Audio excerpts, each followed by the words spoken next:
இயேசுவின் நாமத்தில் உங்களை அன்போடு நான் வாழ்த்துறேன், மறுபடி வரவேற்கிறேன். கர்த்தர் நம்மோடு பேசுவாராக. முதல் பகுதியிலே உக்கிரகத்தின் நாள், கடைசி நாள், கர்த்தரின் நாள் என்பதை ஏராளமான வசனங்கள் சொல்லப்பட்டதை பார்த்தோம். ஆம், நிச்சயம் இனி சம்பவிக்க போகிற இவைகளுக்கெல்லாம் தப்பி இதுவரைக்கும் சம்பவித்ததே தாங்க முடியல. இனி சம்பவிக்க போறது எப்படி இருக்குமோ, இனி சம்பவிக்க போகிற இவைகளுக்கெல்லாம் தப்பி மனுஷகுமார் முன்பதாக நிற்க பாத்திரவான்களை எண்ணப்படுவதற்கு விழித்திருந்து ஜெபம் பண்ணுங்கள்னு சொன்னார். காலம் கடைசி, நாட்கள் மிக கொடியது. இயேசு சீக்கிரம் வரப்போகிறார். புதிய ஏற்பாட்டுடைய ஆரம்பத்திலிருந்து இந்த செய்தி தான் வந்து கொண்டே இருக்கிறது. மனம் திரும்புகள் பரலோராஜ்யம் சமீபித்திருக்கிறது. யோவான் ஸ்நானகன் பிரசங்கித்தார். இயேசு பிரசங்கித்தார், மனம் திரும்புகள் பரலோராஜ்யம் சமீபித்திருக்கிறது என்று சொன்னார். அப்போஸ்தலர்கள் பிரசங்கித்தார்கள், மனம் திரும்புங்கள். இயேசு கிறிஸ்துடைய அநேக உவமைகள் மத்தியில் பார்க்கும் பரலோக ராஜ்யத்தை குறித்து.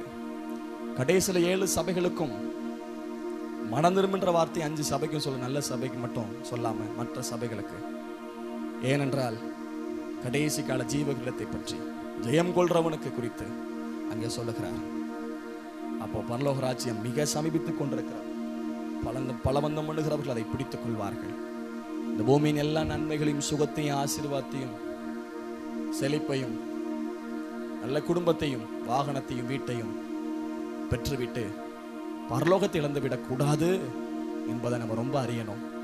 இன்மேல் நம்ம நடத்துறவர் இன்மைக்காக மட்டும் கிறிஸ்துவின் மேல் நம்பிக்கை வச்சா எல்லாரும் பார்க்கலும் பரிதபிக்கப்பட்டவங்க இருப்போம். அதனால தயவா சொல்றேன், ஏசப்பாவை உலகத்துக்கு மட்டும் தேடாதீங்க. உலக வாழ்க்கைக்கு மட்டும் ஏசப்பாவை தேடாதீங்க.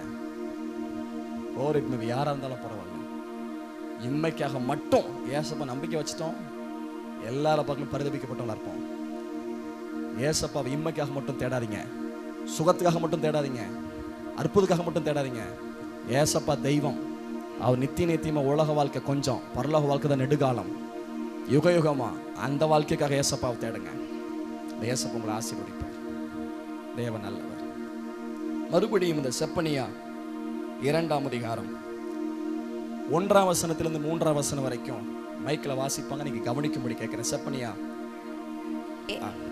கட்டளை பிறக்கும் முன்னும், பதரை போல நாள் பறந்து போகும் முன்னும், கர்த்தருடைய உக்கிர கோபம் உங்கள் மேல் இறங்கும் முன்னும், கர்த்தருடைய கோபத்தின் நாள் உங்கள் மேல் வரும் முன்னும், நீங்கள் உங்களை உய்த்து ஆராய்ந்து சோதியுங்கள். அந்த முதல் வசனத்தை நீங்க கவனிச்சு பார்த்தீங்கன்னா, முன்னும் முன்னும் அப்படிங்கிற வார்த்தை இருக்கும். கவனிச்சிங்களா? அந்த 1ஆம் வசனத்துல பாருங்க. வேணா நோட் பண்ற பழக்கம் சிலருக்கு பைபிள்ல நோட் பண்ற பழக்கம் இருந்துச்சுன்னா நோட் பண்ணிக்கோங்க. எத்தனை முறை போட்டிருக்கு?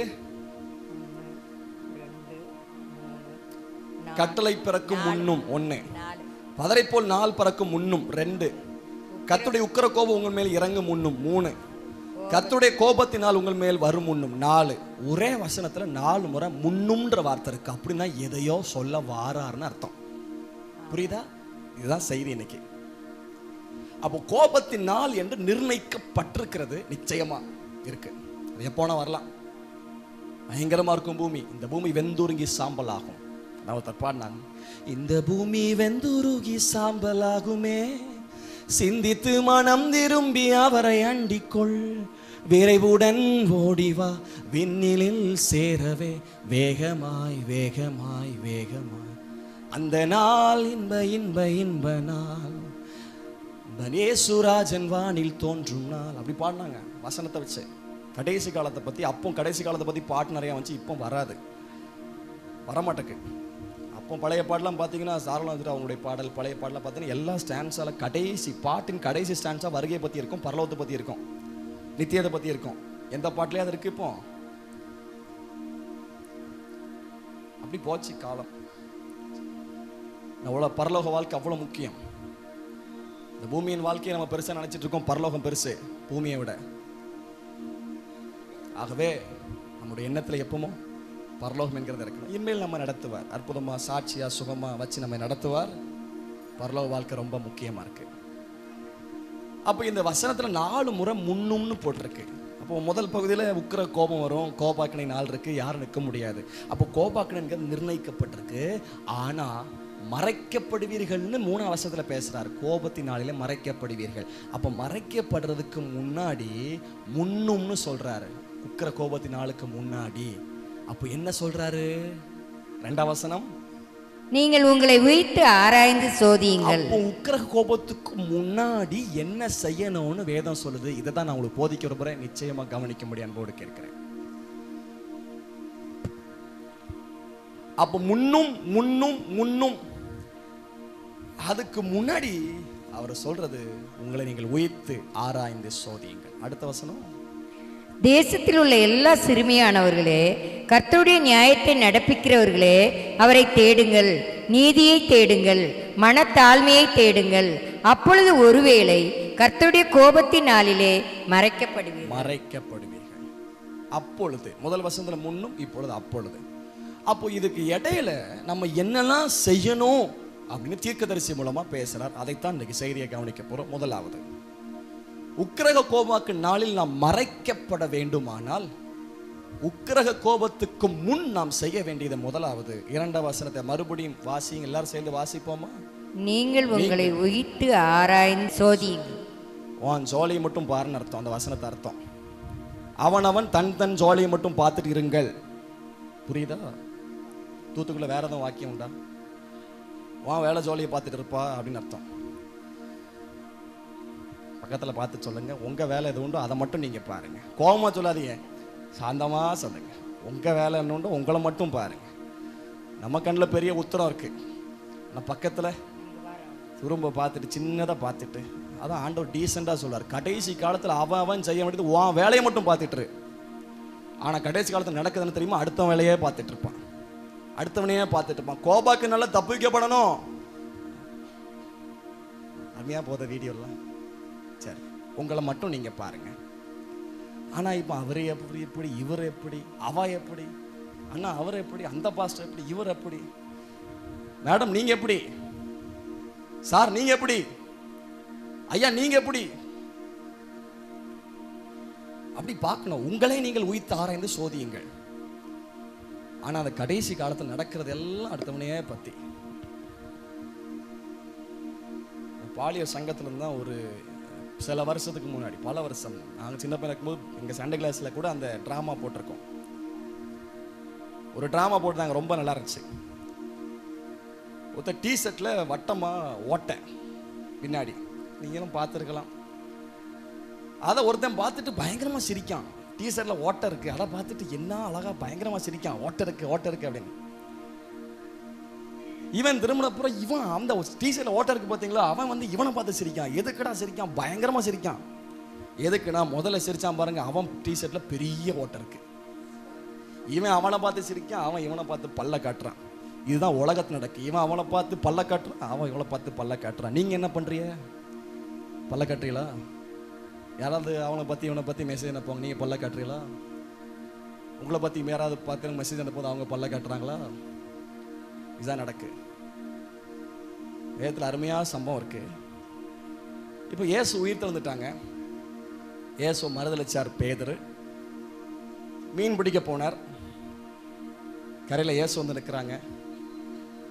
ஆண்டவரும் தெரிஞ்ச உடனே ஒரு பதட்டம் வந்துச்சு. ஏசப்பா கேட்டாங்க, என்னை நேசிக்கிறாயா? நேசிக்கிறேன்ப்பா. என்னை நேசிக்கிறாயா? நேசிக்கிறாயா? நேசிக்கிறேன்ப்பா. ஆடுகளை ஆட்டுக்குட்டிகளை மேய்ப்பாயாக. மீன் பிடிச்சவரை இப்போ ஆட்டு மேய்க்கிறவனா மாத்திட்டார்.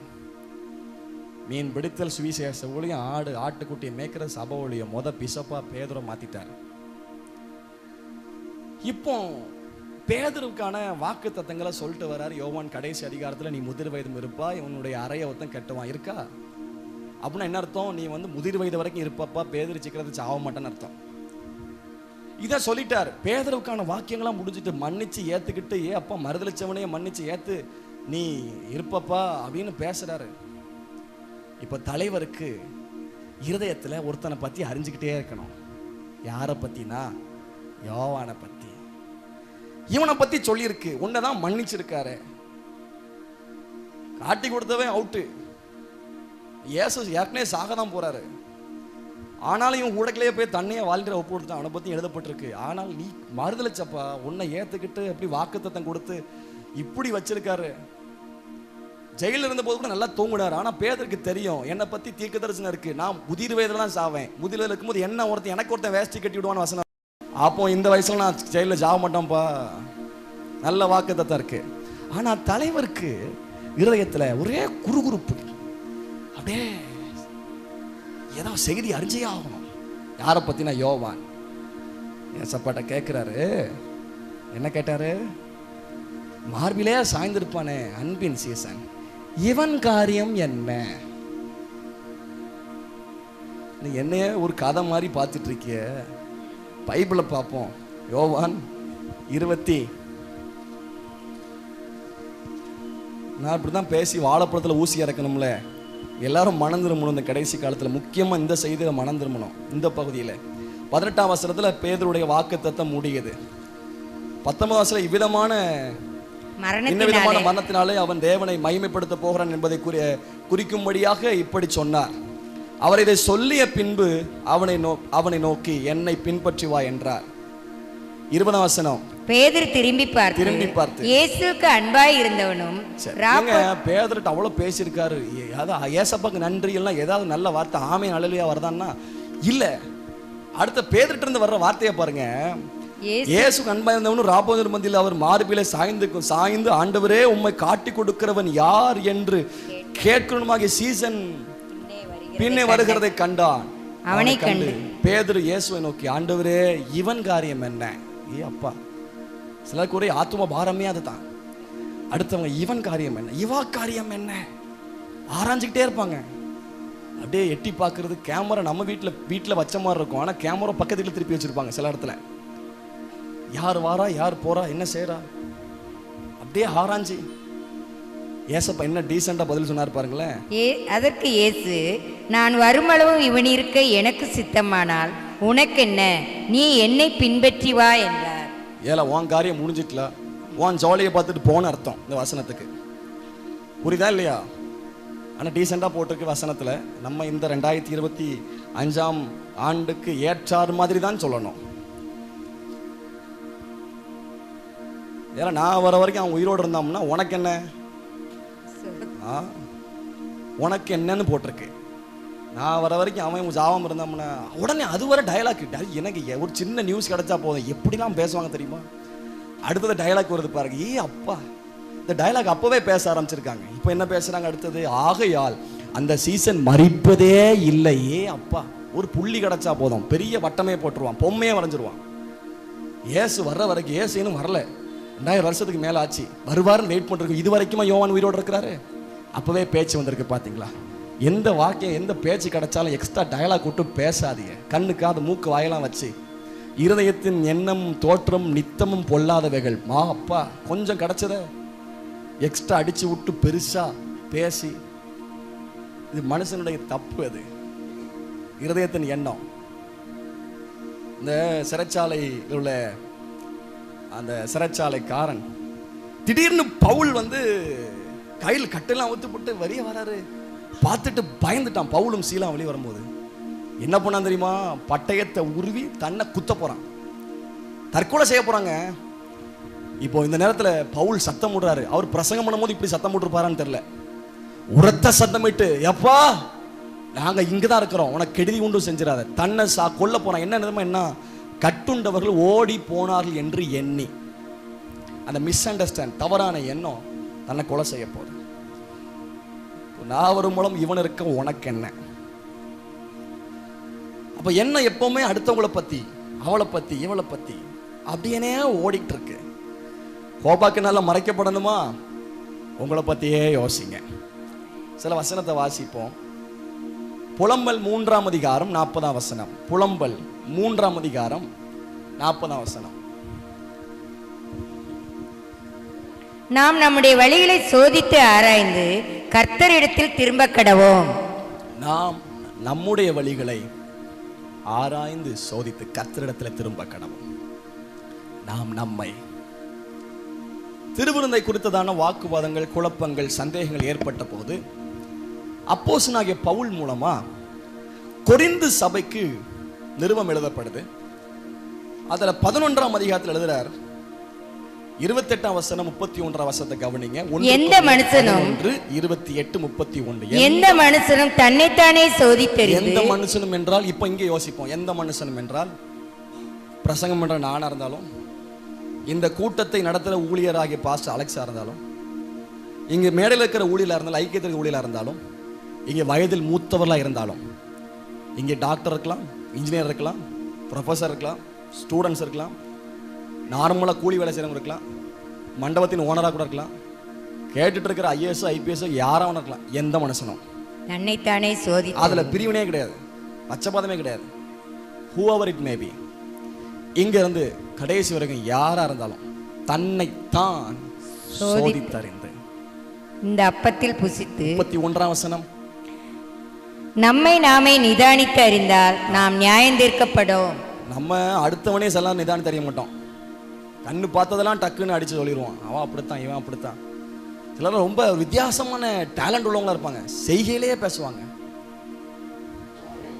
சில செய்தியெல்லாம் அப்படியே செய்கைகளே.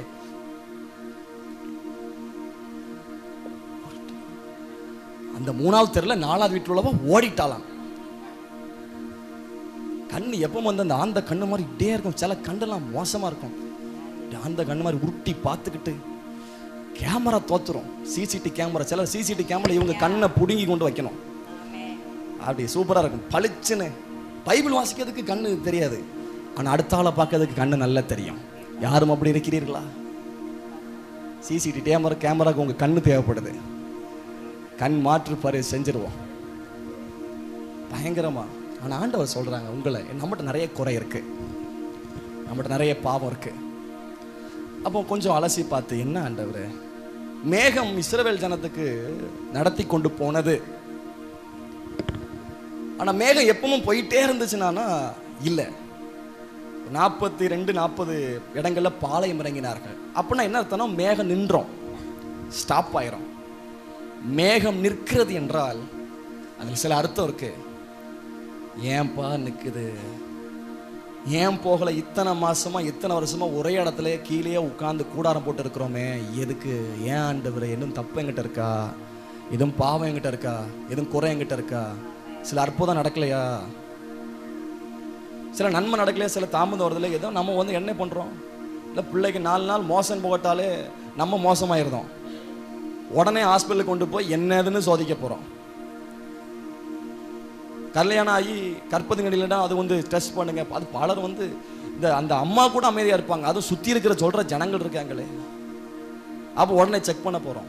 பொதுவாக இந்த உலகத்துல எதனால ஒரு மைக் வாங்கினா கூட சரியாக தெரியலன்னா அதை போய் செக் பண்ண கொடுத்துட்றோம். இல்லை ஒரு ஸ்பீக்கரை, ஏதோ கேமராவை, என்ன பொருள் வாங்கினாலும் அது ரிப்பேர் ஆனிச்சுன்னா உடனே சோதிக்கிறதுக்கு அனுப்பிடுறோம். ஆனா நம்மளே சோதித்து பாருங்கள்னு சொல்றேன். பல விதங்களில் நம்ம சோதித்து பார்க்குறோம், செக் பண்ணி பார்க்குறோம். இப்போ கூட சவுண்ட்ஸ் எல்லாம் ரெடி பண்ணியிருப்பாங்க. Hello mike check check check check பண்ணிடலாம். ஆமாம், அது நம்ம பெந்தைகோஸ்காரங்க ரொம்ப சூப்பராக செக் பண்ணுவோம். Praise Lord, hello praise Lord. நானும் அப்படி செக் பண்ணுவோம், மைக் எடுத்துட்டு சர்ச்சு ஃபுல்லாக அப்படி உலாவி பிரைஸ் லார்ட், ஹலோ, ஒவ்வொரு speaker praise Lord, hello praise Lord, hello praise Lord. எதுக்கு? சவுண்டு கரெக்டாக இருக்கான்னு செக் பண்ணுவோம். இதெல்லாம் நம்ம செக் பண்ணுவோம். உங்கள் உள்ளத்தை செக் பண்ணுங்கள், அதான் செய்தி. கடைசி காலத்தில் உங்கள் உக்கிர கோபத்தில் தப்புவிக்கப்பட வேண்டுமானால் உங்களையே நீங்கள் ஆராய்ந்து சோதியுங்கள். இரவு முழுதும் பிரயாசப்பட்டு ஒன்றுமே அகப்படவில்லை, ஆகிலும் உடைய வார்த்தையின்படி வலையை போடுறேன். அதுக்கு முன்னாடி என்ன பண்ணாங்க தெரியுமா? அந்த வலையை அலசிக்கிட்டு இருக்கிறாங்க. ஏன் எனக்கு மீன் பிடிக்கவில்லை, ஏன் என் வாழ்க்கையில் ஜெயவில்லை, மேகம் நிற்குதுன்னா எதுக்கு நிற்குது, ஏன் என்ன பிரச்சனை, சில தாமதம் ஏற்படுதா, என்கிட்ட என்ன பிரச்சனை. போன வாரம் நினைக்கிறேன், ஒருத்தவங்க பேசிட்டு இருந்த போது, தேவன் எல்லாருக்குமே ஆசீர்வாதம் தருவார், எல்லாருக்குமே தேவன் நன்மையை தருவார். ஆனால் ஏதோ ஒரு நன்மையை சில காரியத்தில் அனுபவிக்க முடியாமல் இருக்குமானால் ஏதோ பிரச்சனை அவங்ககிட்ட இருக்கு அப்படிங்கிறத உறுதியாக சொன்னாங்க. சம்திங் லேக்னஸ் இன் தியர் லைஃப், ஏதோ ஒரு குறைபாடு அவங்க வாழ்க்கையில் இருக்கும், ஏதோ ஒரு குறைபாடு. அப்போ அதை என்னன்னு ஆராய்ஞ்சு, மன்னிச்சிருங்க ஆண்டவரே, இந்த தப்பு என்கிட்ட இருக்கு, இந்த குறை என்கிட்ட இருக்கு. அப்போ தேவன் உடனே அதை மன்னித்து அந்த நன்மையை அவங்களுக்கு கட்டளையிடுவார். ஒருவேளை உங்கள் வாழ்க்கையிலும் ஏதோ சில நன்மைகளுக்கு, சில பிரச்சனைகளுக்கு, சில குறைபாடுகள், சில தடைகள் இருக்குமானால் ஒருவேளை ஆண்டவர்கிட்ட கேளுங்க. நமக்கு தெரியாம இருக்கலாம் இந்த குறைபாடு, இந்த பிரச்சனை நமக்கு தெரியாம இருக்கலாம், ஆனா கர்த்தர் உணர்த்துவார். இந்த யாக்கோபு உணர்த்தினார்ல, பெத்தேல மறந்துட்டார், 20 வருஷம் மேல ஆச்சு. ஒரு வருஷம் மாமனார் வீட்டில், அதுக்கப்புறம் கொஞ்சம் வருஷம் சமாதானத்தோடு திரும்பி வர பண்ணிடுவாங்க. வந்தாச்சு, ஏசா முகத்துக்கு விலகியாச்சு, சூப்பராக வந்தாச்சு. ஆனால் தலைவர் எங்கே போனார்? இடம் வாங்கின சுக்கோத்தில் கொட்டாரம் போட்டது, மிருகஜீவன் சூப்பரான இடம். அங்கே தான் பிள்ளை கற்பழிக்கப்பட்டுச்சு, அங்கே தான் 2 பசங்களும் கொலைக்காரணம் மாறினா, அங்கே தான் யாரும் சப்போர்ட் இல்லை. அப்போ தான் உடனே உட்கார்ந்து புலம்பி அழுத போது கர்த்தர் டக்குன்னு சொன்னார், எழுந்து பெத்தேலுக்கு போ. அப்பா பெத்தேலா நினப்பு வந்திருக்கும். அப்பந்தான் தேவ சமூகத்தில் உட்காந்து என்கிட்ட என்ன குறைபாடு இருக்க ஆண்டவரே என்ன உணர்த்துவார் பாருங்க. நான் பெத்தேலுக்கு போவேன் நீ சொல்லியிருந்தல்லப்பா, பெத்தேல் என்னாச்சு அப்படின்னு அர்த்தம் அதுக்கு. எழுந்து பெத்தேலுக்கு போ. பெத்தேல நீ சொல்லிட்டு போனல போகும்போதே, பெத்தேல் என்னாச்சு? இதுதான் உன் வாழ்க்கையில் குறைபாடு, இதற்காக பிள்ளை கற்பழிக்கப்பட்டுச்சு, 2 பையனும் கொலைக்காரனை மாறிட்டான், நீ இப்போ ஆட்கள் இல்லாமல் மாறி போச்ச, வாசனை கெட்டு போச்சு, எழுந்து போ. இங்கே வந்து 4வது தான் பலிபீடம் கட்டினாரு, அதுவும் வீடு கட்டியாச்சு, சொந்த இடம் வாங்கியாச்சு, ஒட்டாரெல்லாம் போட்டாச்சு, கடைசியில் 4வது பலிபீடம். ஏன் வந்தோடனே 1வது பலிபீடம் கட்டுவேன்னு சொல்லி வாக்குத்தத்தம் பண்ணல, பொருத்தனை பண்ணல, பெத்தேலுக்கு போய் பலிபீடம் என்னாச்சு? அப்போ சில தடைகள், சில பிரச்சனைகள் நம்முடைய வாழ்க்கையில் வரும்போது நம்ம ஒவ்வொன்றையும் செக் பண்ணுறோம். அதே மாதிரி நம்முடைய வாழ்க்கையை தேவ சமூகத்தில் உட்கார்ந்து ஆண்டவரே கர்த்தர் உணர்த்துவார். செய்தி மூலமாகவோ இல்லை வேதத்தை வாசிக்கும் போதோ, இப்போ பாஸ்டரையா சொல்லும்போது ஜெபிக்கும் போது சில காரியத்தை, சபையின் நிலைமை குறித்து, எதுக்கு ஜெபிக்கணும், தொழிலை குறித்து கர்த்தர் உணர்த்தினார்ல என்ன குறைபாடு, இதே மாதிரி நம்முடைய வாழ்க்கை குறித்து தேவ சமூகத்தில் உட்கார்ந்தா கர்த்தர் நிச்சயமா உணர்த்துவோம். நம்ம நியாயப்படுத்தி பழகிட்டோம், இது தப்பு கிடையாது, இது பாவம் கிடையாது, இது பிரச்சனை இல்லை அப்படின்னு நியாயப்படுத்தி பழகி காம்ப்ரமைஸ் வந்துட்டு இது பிரச்சனையே இல்லப்பா, இது கிறிஸ்தவ வட்டாரத்துக்குள் நுழைந்த ஒரு பாவம். காம்ப்ரமைஸ், நியாயப்படுத்துதல்ங்கிற ஒரு பாவம்.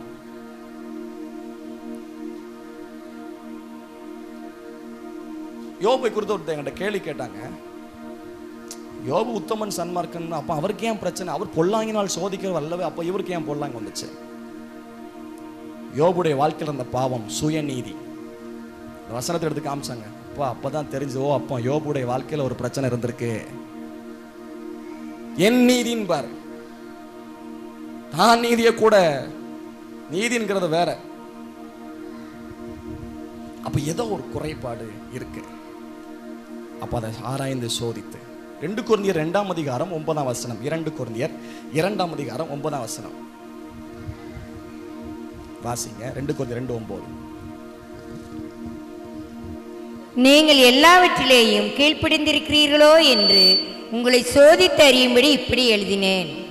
நீங்கள் எல்லாவற்றிலும் கீழ்ப்படுதல் உள்ளவர்களா என்று நீங்க சோதிக்கும்படி எழுதினேன். உங்களை நீங்க சோதிச்சு பாருங்க, கீழ்ப்படுதல் உள்ளவர்களா. 2 கொரிந்தியர் 13:5 பார்க்கிறோம். 2 கொரிந்தியர் 13:5, விசுவாசம் உள்ளவர்களான்னு சோதிச்சு பாருங்க. சோதிக்கப்படாத விசுவாசம், நம்பப்படாத விசுவாசம். ஆபிரகாமுடைய விசுவாசம் சோதிக்கப்பட்டது. கலாத்தியர் 6ஆம் அதிகாரம் 4ஆம் வசனம், கலாத்தியர் 6:4 வாசிங்க. கலாத்தியர் 6:4, அவனவன் தன் தன் சுயக்கிரியை சோதித்து பார்க்க கடவன். சுயக்கிரியை, சுய புத்தியா? சுயக்கிரியை. அவனவன் தன் தன். அப்ப தேவன் என்ன விரும்புறார்னா, தம்மை தாம், நம்மையே நாம் சோதித்தறியணும். இந்த 1 கொரிந்தியர் நிருபம் வர காரணம் என்ன தெரியுமா? 1 கொரிந்தியர் நிருபம் வர காரணம் ஒரு அம்மா தான், ஒரு வீட்டார் தான். யாருன்னா கொலவியால் வீட்டார். இதை கொஞ்சம் வேடிக்கையா யோசித்து பார்க்கலாம். இந்த 1 கொரிந்தியர் நிருபம் வந்து எல்லா கேள்விக்கும் பதில். முதல் அதிகாரத்தில் சண்டை பிரச்சனை, அப்படி ஒவ்வொன்றா ஒருத்ததில் பற்றி ஒவ்வொரு பிரச்சனையை தான் டீல் பண்ணுவார். சபைக்குள் ஏற்பட்ட ஒவ்வொரு குழப்பம் பிரச்சனையை இந்த அம்மா பவுல்கிட்ட சொல்லிடுவாங்க. கொலவியால் வீட்டார் எல்லாம் சேர்ந்து போட்டு கொடுத்துருவாங்க, குறை சொல்லிடுவாங்க, கோல் சொல்லிடுவாங்க. இப்போ இது எல்லாத்துக்கும் பதில் அனுப்புறது தான் 1 கொரிந்தியர். இதை அப்படியே யோசிச்சு இந்த காலத்தின்படி ஒரு வீட்டு விசிட்டிங், எனக்கு முதல்ல விசிட்டிங்கே பிடிக்காது, இப்போதான் வேற வழி இல்லாமல் போய் ஆக வேண்டியிருக்கு.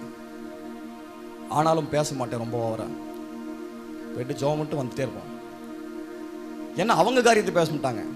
அந்த அக்கா இப்படி, அந்த அம்மா இப்படி, அந்த பாஸ்டர் இப்படி, இவங்க அப்படி. ஸ்டாப் இட், நிறுத்துங்கள்.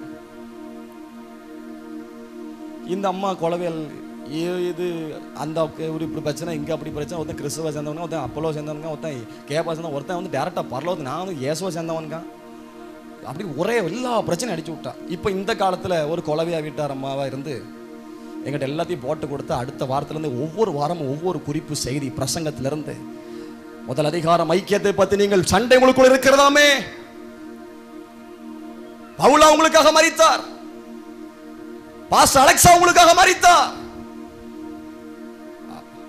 அடுத்த அதிகாரத்தில் அடுத்த பிரச்சனை, 3ஆம் அதிகாரத்தில் அடுத்த பிரச்சனை, 11ஆம் அதிகாரத்தில் உங்களுக்குள் சண்டை இருக்குன்னு நான் கேள்விப்பட்டேன். இல்ல 4 பேர் யோசிப்பான், யார் சொன்னா? ஆமா, உங்களுக்குள் வாக்குவாதம் பிரிவினை இருக்குன்னு நான் கேள்விப்பட்டேன் பவுல் எழுதுறார் 11ஆம் அதிகாரத்தில். இப்போ நம்ம சர்ச்சில் உட்கார்ந்து அதை மாதிரி நிருபம் பண்ண மாதிரி பிரச்சனை எல்லாம் கேள்விப்பட்டு 11ஆம் அதிகாரம் 11வது வாரத்தில் உங்களுக்குள் பிரிவு, நீங்கள் கூடி வரும்போது உங்களுக்குள் பிரிவினை ஒன்று நான் கேள்விப்படுகிறேன். 10 பேர் யோசிப்பான், யாரா இவன்ட்ட சொன்னது? இந்த மாதிரி இப்போ நடந்திருந்துன்னு வைங்களேன், போட்டு கொடுத்த ஆளு போச்சு. நல்ல வேலை கொரிந்தியர் சபையில் நடக்கல. யோசேப்பு நல்லவன், பலவர்னு அங்கி கிடைச்சது. ஆனா எதுக்குங்க யோசேப்பு அண்ணன் மாதிரிலாம் தூக்கி போடுறான்? காரணம் என்ன தெரியுமா? போட்டு கொடுத்ததுதான். நீங்க நல்லவங்களா இருக்கலாம், போட்டு கொடுக்கிற வேலையை பண்ணோம், ஐயோ படாத பாடுபடணும். நல்லவங்களா இருந்தாலும் போட்டு கொடுக்கிற வேலை, கோல் மூட்டுதல், பெரிய குளிப்பா, ஐயோ நெருப்பை மூட்டி எழுப்பிட்டு இருக்கோம். தயவு செஞ்சு இந்த வேலையை விட்டுருங்க. யோசேப்பை பத்தி என்ன போட்டிருக்கு? தன் சகோதரருடைய குற்றத்தை சொல்லி வந்தான். எப்பா அவன் இப்படி பண்ணுதான், எப்பா அவன் இப்படி பண்ணுதான். ஸ்கூல்ல சொல்றான், மிஸ் அவன் அடிச்சுட்டான், மிஸ் இவன் நுள்ளிட்டான், அது நுள்ளிட்டான் முள்ளிட்டான், மிஸ் இவன் களவாண்டுட்டான். போடா நீ என்றா பண்ண. 37ஆம் அதிகாரம் ஆதியாகமம் 4ஆம் வசனம்.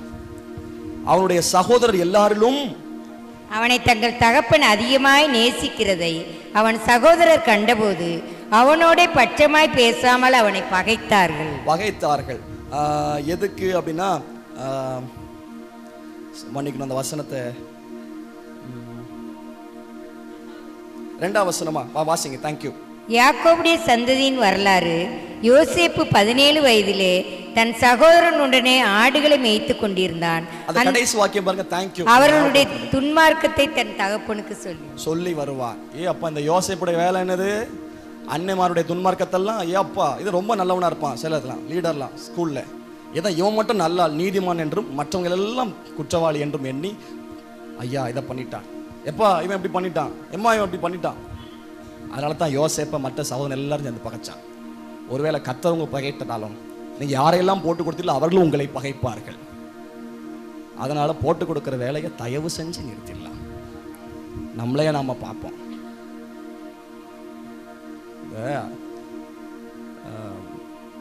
ஊழியத்துக்காக பெங்களூருக்கு போறதுக்கு ஒரு வாய்ப்பு கிடைச்சது. அப்போ குடும்பமா போகலாம் அப்படிங்கிற ஒரு ஆசை.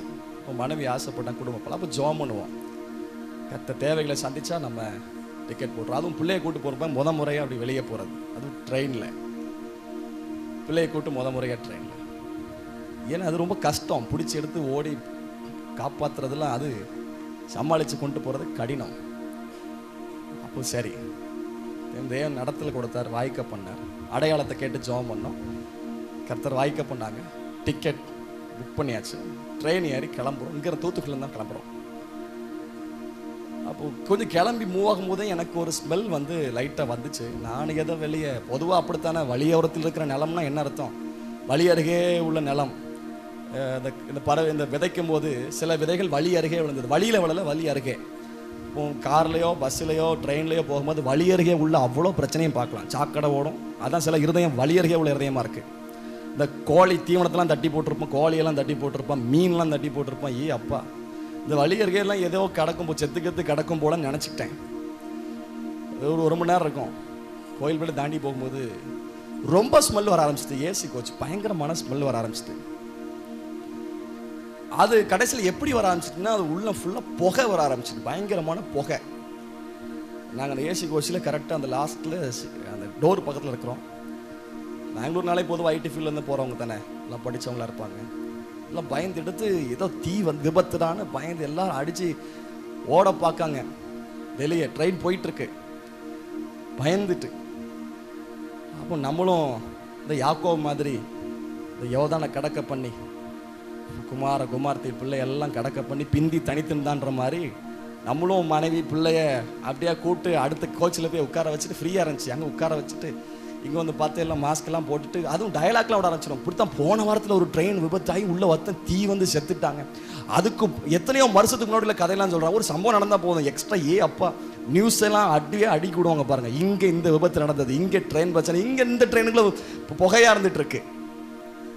அப்புறம் ஒவ்வொருத்தராக சொல்கிறாங்க என்ன பண்ணதுன்னு. செயின் எடுக்கிறதுக்கு பயப்படுறாங்க. போய் படார்னு செயின் இழுத்து விட்டேன். ட்ரெயின் நின்றுச்சு. வந்தாங்க. இப்படி ஏசியிலேருந்து ரொம்ப இது வருது, புகையாக வருது, கரிஞ்ச ஸ்மெல் வருது. அது எல்லாருக்கும் பதட்டம் ஆயிரும்ல, ஏதோ மிஷின் எரியுது அப்படிங்கிற பதட்டம் வந்துடும். அப்போ அவங்களும் செக் பண்ணுறாங்க. நான் சொல்கிறேன் வேற ஏதாவது கோச்சு ரெடி பண்ணி கொடுங்க. இல்லை அதெல்லாம் முடியாது. இல்லை உடனே சரியாது பண்ணுங்க. வண்டி எடுத்தாச்சு, மதுரை வரைக்கும் பார்ப்போம்னாங்க. ரொம்ப தூரமாக அப்படி போயிட்டுருக்கு. திடீர்னு ஒரு இடத்துலேருந்து இன்ஜினியர் வந்தார், மெக்கானிக் வந்து செக் பண்ண ஆரம்பிக்கிறாங்க. பார்த்தா ஒரு பிரச்சனையும் இல்லை. இந்த ஏசி பேனல் இருக்கு பாருங்க, அந்த எலக்ட்ரிசிட்டி அந்த பேனலில் ஒரு எலி செத்து கிடந்திருக்கு. இதுதான் பிரச்சனை. இந்த எலி கரிஞ்சு போய் அந்த கரண்டில் கரிஞ்சு போய் இந்த ஸ்மெல் எங்கே வந்துச்சுன்னா அப்படியே உள்ள எல்லாம் ஏசி உள்ள த்ரோ பண்ணுற இடத்துல ஃபுல்லாக ஸ்மெல் புகையோடு சேர்ந்து வருது. எல்லாரும் பயந்து போய் செக் பண்ண முடிஞ்சது. ஒரு எலி தான் காரணம். அநேகருடைய வாழ்க்கையில் ஒரு செத்த எலி மாதிரி உள்ள கிரியத்தான் இன்னைக்கு நம்ம வாழ்க்கையே கெடுத்துட்டு இருக்கு. ஆனால் கண்டுபிடிச்சா செத்த எலியை பார்த்துடலாம். சோதிச்சிங்கன்னா உங்கள் செத்த எலியை பார்க்கலாம். அடுத்தவன் செத்த எலியை பார்த்துட்டு இருக்கோம் பார்த்தீங்களா. இது வரைக்கும் நீங்கள் கொஞ்சம் உட்காந்து என் வாழ்க்கையில் என்ன பிரச்சனை அப்படின்னு கொஞ்சம் ஆராய்ஞ்சிட்டிங்கன்னா உங்கள் வாழ்க்கையில் இருக்கிற செத்த எலியை கண்டுபிடிக்கலாம். சுமூகமாக போய் சேரலாம் பரலோகத்துக்கு. நம்ம அடுத்தவங்களையே பார்த்துட்டு இருக்கோம். நீங்கள் எப்போ திரும்பி கிளாக்கை பார்க்குறிய? எனக்கு 12:20 2:20க்கு முடிக்கணும்னு சொன்னாங்க. முதல்ல 12:20ன்னு மாற்றி சொல்லிட்டாங்க. அப்போ நான் யோசித்தேன் 12:20 அப்படின்னு. 12:20ன்னு மட்டும் சொல்லியிருந்தாங்கன்னா 12:20 வரைக்கும் கொண்டு போயிருக்கலாம். ஏன்னா குறிப்பில் இவ்வளோ நேரம் போயிட்டே இருக்கு. உங்களே நீங்கள் ஆராய்ந்து சோதியுங்க. கடைசி காலம் ஏசப்பதை ரொம்ப விரும்புகிறாங்க. மாயக்காரில் அடுத்தவங்களையே பார்த்துட்டு இருப்பாங்க. நம்மை நாம் நிதானித்து அறிந்தால் நியாயம் தீர்க்கப்படும். நம்மையே பார்ப்போம். என் குறைகளை மன்னிங்க, என் குற்றங்களை மன்னிங்க, என் பாவத்தை மன்னிங்க. நம்மை நாம் ஆராய்வதற்கு சில வழிகள் இருக்கிறது. அதில் ஒன்று இந்த பரிசுத்த வேதாகமம். இந்த பரிசுத்த வேதாகமம் இது நம்முடைய பாவங்களை சுட்டி காட்டும். நான் எப்படிப்பட்டவன், என் வாழ்க்கை எப்படிப்பட்டது. இந்த வேதத்தை பற்றி நான் சில காரியத்தை சொல்கிறேன், ரொம்ப பிரயோஜனமாக இருக்கும். தேவனை எழுதிக்கொள்ளுங்க. இது கடந்த காலத்தை காட்டும் பூத கண்ணாடி. பரிசுத்த வேதாகம் கடந்த காலத்தை காட்டும் பூத கண்ணாடி. இல்லை இந்த பூத கண்ணாடி வச்சு சின்ன சின்னதெல்லாம் பார்ப்பாங்க. அப்பா இது எப்படி இருக்கு?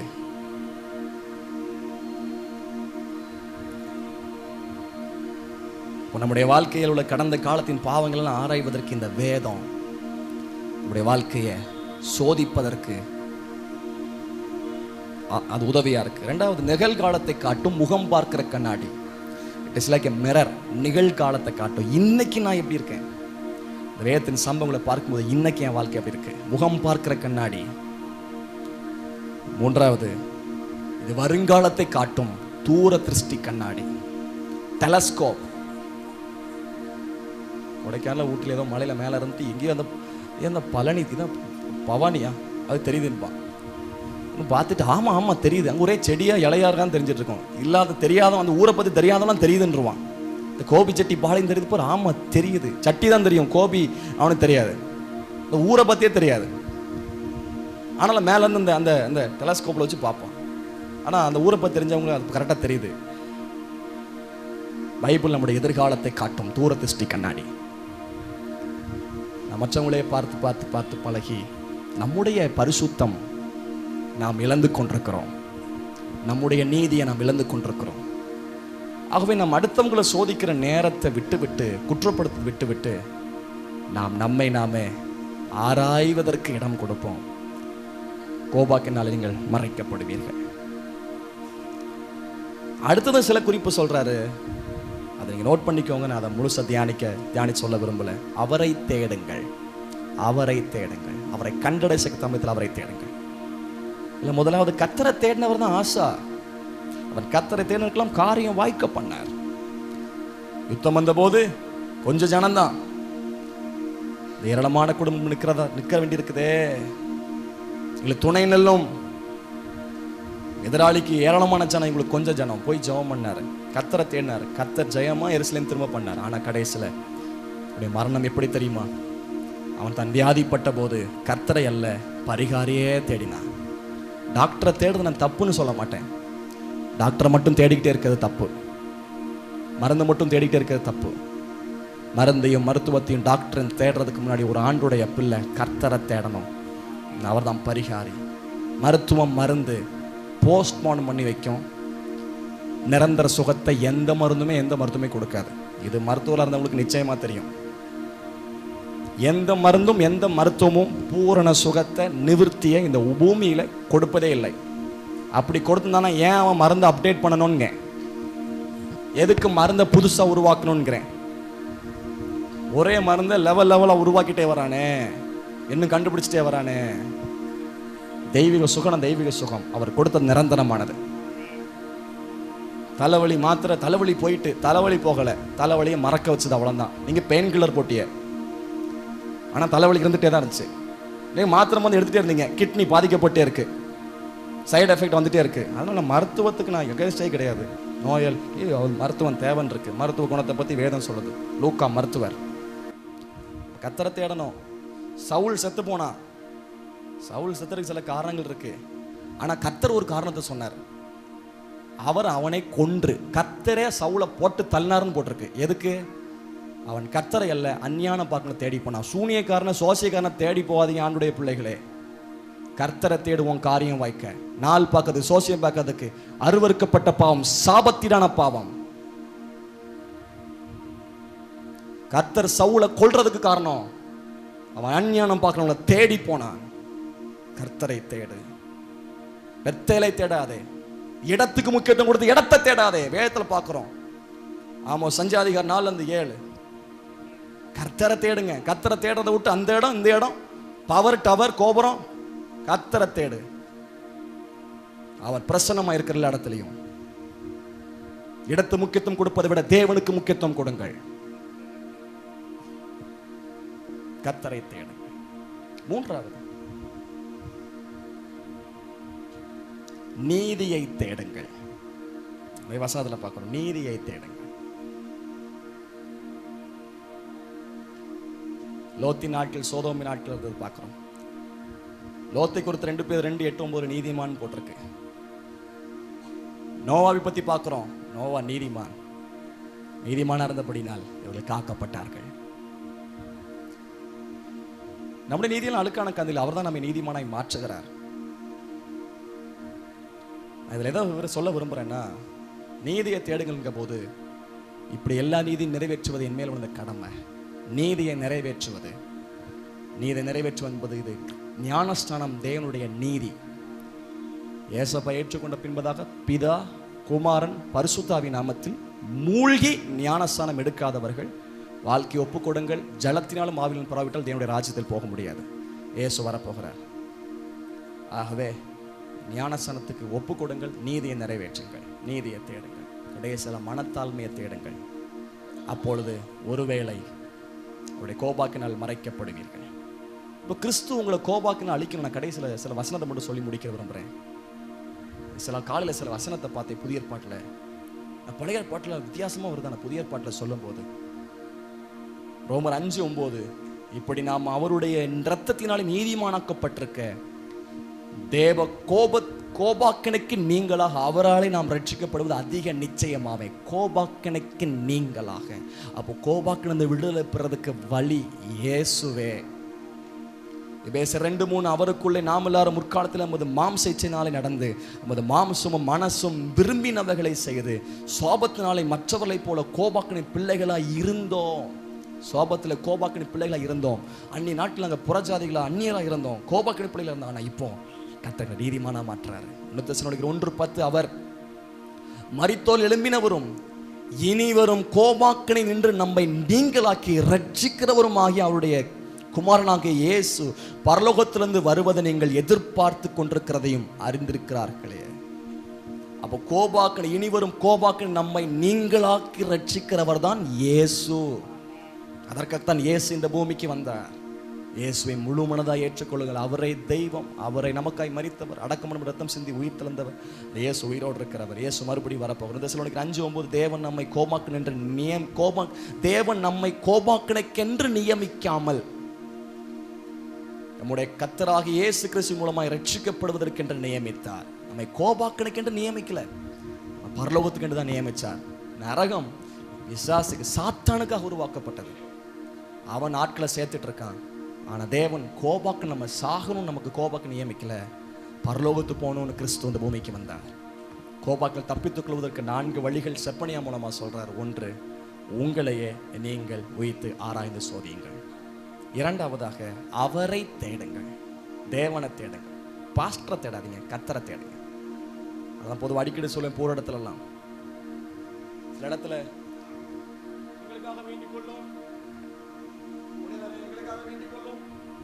வெளியே அப்படி நடக்கு. ஆனா சர்ச்சில் பாஸ்டர் எங்களுக்காக ஜெபம் வேண்டிக் கொள்ளும், பாஸ்டர்மா எங்களுக்காக வேண்டிக் கொள்ளும், பாஸ்டர் அலெக்ஸ் பாஸ்டர் எங்களுக்காக வேண்டிக் கொள்ளும். கடைசியில் முடிஞ்சோடனே வந்து பாஸ்டர் ஜோயல் எங்களுக்காக வேண்டிக் கொள்ளும். அங்க அது இங்க இது, புரியுதா இல்லையா? நீங்க கத்தட்ட போய் அன்பின் பரலோக பிதாவே என் தகப்பனை எனக்கு இறங்கும். உங்கள் காரியத்தை கத்திரத்தில் போய் ஓப்பனா சொல்ற வழி ஆண்டவர் நமக்காக திறந்து வச்சிருக்கிறாரு. அதனால பாஸ்டர்கிட்ட போய் சொல்றது தப்புன்னு நான் சொல்ல மாட்டேன். சொல்லிட்டு போயிட்டு இவங்க ஜெபம் பண்ண மாட்டாங்க, அதான் பிரச்சனை. அது உபவாசம் பண்ணி ஜெபம் பண்ணுங்க. நாங்கள் வர்ற 100 பேருக்கும் உபவாசம் பண்ணி ஜெபம் பண்ணோம்னா சாக வேண்டி தான் சீக்கிரம் 2 வருஷத்துல. ஒவ்வொரு நாளும் ஒவ்வொருத்தருக்கு உபவாசம் போட்டா, புரியுதா? அதனால உங்களுக்கு வாய்ப்பு இருக்கு. நீங்களே ஆண்டவர்கிட்ட உட்கார்ந்து, ஆண்டவரே அவர் உங்களுக்கு தகப்பன், உங்களுக்கு பரிகாரி, உங்களுக்கு மருத்துவர், உங்களுக்கு வழக்கறிஞர், உங்களுக்கு நீதிபரர், உங்களுக்கு சரி கட்டுகிறவர். நீங்களே அவர்கிட்ட தாராளமா கேட்கலாம். அந்த தேவன் உங்கள் ஜெபத்தை கேட்பார். அவரை தேடுங்கள். பாஸ்டரையும் சர்ச்சையும் தேடிக்கிட்டு அவரை தேடாம விட்டுறாதீங்க, கர்த்தரை தேடுங்கள். பெரியவர் தீர்க்கதரிசி அவரவரும் தேடிட்டு கர்த்தரை தேடாம விட்டுறாதீங்க, கர்த்தரை தேடுங்கள். 3வது நீதி. 4வது மனத்தாழ்மை. அப்பொழுது நீங்கள் மறைக்கப்படுவீர்கள். கோபாக்கினால நீங்க மறைக்கப்படுவீங்க. இதெல்லாம் செய்ய உங்களை ஒப்புக்கொடுங்கள். கர்த்தர் உங்களை ஆசீர்வதிப்பார். ஒரு சின்ன ஜெபம் இல்லாமல் தேவ சமூகத்தில் மொழியாட்கள் ஏற்கனவே ஜெபிச்சிருக்கிறோம். ஆண்டவரே, இந்த 4 காரியத்தை ஆண்டவர்கிட்ட கேட்போம். எங்கள் வாழ்க்கையில் நாங்கள் மற்றவங்களையே குற்றப்படுத்தி வாழாமல், அவங்களுடைய குறைகளையே நாங்கள் பார்த்து சோதிச்சறியாமல் எங்களையே நாங்கள் ஆராய எங்களை ஒப்பு கொடுத்துட்றோம். ஆண்டவரே, எங்களையே ஆராய எங்களை ஒப்பு கொடுத்துட்றோம். மனத்தாழ்மையை தேட, நீதியை தேட, அவரை தேட எங்களுக்கு கிருபை கொடுத்துருங்க ஆண்டவரே, கிருபை கொடுத்துருங்க ஆண்டவரே. தகப்பனே, வந்திருக்கிற ஒவ்வொருவரும் கோபாக்கினால தப்பு வைக்கப்படணும்ப்பா. தேவனுடைய நீதி, தேவனுடைய தாழ்மை, தங்களை தாங்கள் சோதித்தறிந்து பரிசுத்தப்படுகிற எண்ணம் ஒவ்வொருவருக்கு கொடுத்துருங்க ஆண்டவரே. தேவனே, உடைய பாதுகாப்புகள் ஒப்புக் கொடுக்கிறோம். எங்களோடு பேசின வார்த்தைகளுக்காய் ஸ்தோத்திரம். எங்கள் குறைகளை அறிந்து சரி செய்து வாழ கிருபை தந்திருங்க ஆண்டவரே. பரலோக பிதாவே, நன்றியோடு நாங்கள் உம்மை ஸ்தோத்திரிக்கிறோம், துதிக்கிறோம். ஆண்டவர், இந்த உபவாச ஜெபத்தில் நம்முடைய பிள்ளைகளை உபவாசத்தோடு ஜெபத்தோடு கூட்டி சேர்த்து உம்மை துதிக்க, விண்ணப்பம் பண்ண, ஜெபிக்க நீங்கள் கிருபை பாராட்டினதுக்காக ஸ்தோத்திரிக்கிறோம். செய்தி நேரத்தில் ஆவியானவர் உடைய மகனை கொண்டு தீர்க்க தரிசனமாக, எங்களோட தீர்க்கமாக, தெளிவாக இடைப்பட்ட எல்லா வார்த்தைகள், ஆலோசனைகள், புத்திமதிகள், எச்சரிப்புகள், ஆண்டவரே வாக்கு தத்தங்கள் எல்லாவற்றுக்காக நாங்கள் ஸ்தோத்திரிக்கிறோம்ப்பா. கேட்ட வசனத்தின்படி நாங்கள் ஜீவித்து உடைய பரலோக ராஜ்யத்துக்கு வர கர்த்தர் எங்கள் யாவருக்கும் இருக்கிற பேச ஜெபிக்கிறோம். இந்த கூட்டத்தை ஏற்படுத்தின அருமையான பாஸ்டர் அலெக்ஸ் அவர்களுக்காக, சகோதரிக்காக, குடும்பத்துக்காக, இந்த ஊழியத்தில், இந்த ஜெப ஊழியத்தில் இணைந்திருக்கிற எல்லா தேவ ஊழியர்கள், விசுவாச பிள்ளைகள் எல்லாருடைய குடும்பங்களுக்காக ஜெபிக்கிறோம். யார் யார் என்னென்ன தேவையோடு, பிரச்சனையோடு, நெருக்கத்தோடு வந்தாங்களோ, யோபு தன் சிநேகிதருக்காக வேண்டுதல் செய்த போது கர்த்தர் யோபுடைய சிறையிருப்பை மாற்றினது போல தேசத்திற்காக, சபைக்காக, ஊழியர்களுக்காக பாரத்தோடு கண்ணீரோடு ஜெபித்த நம்முடைய பிள்ளைகள் எல்லாருடைய தனிப்பட்ட குடும்ப வருங்கால எதிர்கால தேவைகளை கர்த்தர் சந்திக்க நீர் வல்லவர், நல்லவர், போதுமானவர், கிருபையுள்ள, அக்கறையுள்ள. அதற்காக ஸ்தோத்திரிக்கிறோம். என் தேவன் தம்முடைய ஐஸ்வர்யத்தின்படி உடைய பிள்ளைகளை குறைவெல்லாம் கிறிஸ்து இயேசுவுக்குள் மகிமையில நிறைவாக்கும்படியாக ஜெபிக்கிறோம். இந்த ஊழியத்துக்காக கொடுத்த ஒவ்வொரு காணிக்கையிலையும் கர்த்தருடைய கணக்கில் வைத்து இதற்குரிய பிரதிபலன் 100 மடங்காக 1000 மடங்கு நம்முடைய பிள்ளைகள் பெற்றுக்கொள்ள உதவி செய்து கொடுத்து அருமையான பாஸ்டர் ஜோயல் நேசராஜ் அவங்களுக்காக, அவங்க குடும்பத்துக்காக, அவங்க ஊழியங்களுக்காக நாங்கள் ஸ்தோத்திரிக்கிறோம். மகன் போகிற இடங்களெல்லாம் உடைய வார்த்தை ஆண்டவரே சத்தியத்தை சத்தியமாய் போதிக்க உடைய கிருபைகளை கொடுத்து பயன்படுத்துவதற்காக ஸ்தோத்திரம். இன்னும் ஆயிரங்களுக்கு லட்சங்களுக்கு ஆசீர்வாதமாய் பயன்படுத்துகிறாங்க. மேடையில் இருக்கிற கர்த்தருடைய ஊழியர்கள் எல்லாரையும் குடும்பமாக ஆசீர்வதிங்க, பெரிய காரியங்களை செய்யுங்க. இயேசுவின் நாமத்தில் ஜெபிக்கிறோம் நல்ல பிதாவே. எல்லாரும் சேர்ந்து சொல்லுவோம். என் ஆத்துமாவே கர்த்தரை ஸ்தோத்திரி, என் முழு உள்ளமே அவருடைய பரிசுத்த நாமத்தை ஸ்தோத்திரி. என் ஆத்துமாவே கர்த்தரை ஸ்தோத்திரி, கர்த்தர் செய்த சகல உபகாரங்களை மறவாதே. நம்முடைய கர்த்தராகிய இயேசு கிறிஸ்துவின் கிருபையும் பிதாவாகிய தேவனுடைய அன்பும் பரிசுத்த ஆவியானவருடைய ஐக்கியமும் நம் யாவரோடும் வந்திருக்கிற எல்லா தேவ பிள்ளைகளோடும் இந்த யெகோவா ரப்பா ஆண்டவர் உபவாச ஊழியங்களோடும் கர்த்தருடைய வருகை பெருந்திருப்பதாக. ஆமென். ஹல்லேலூயா. தேவனுக்கு மகிமை.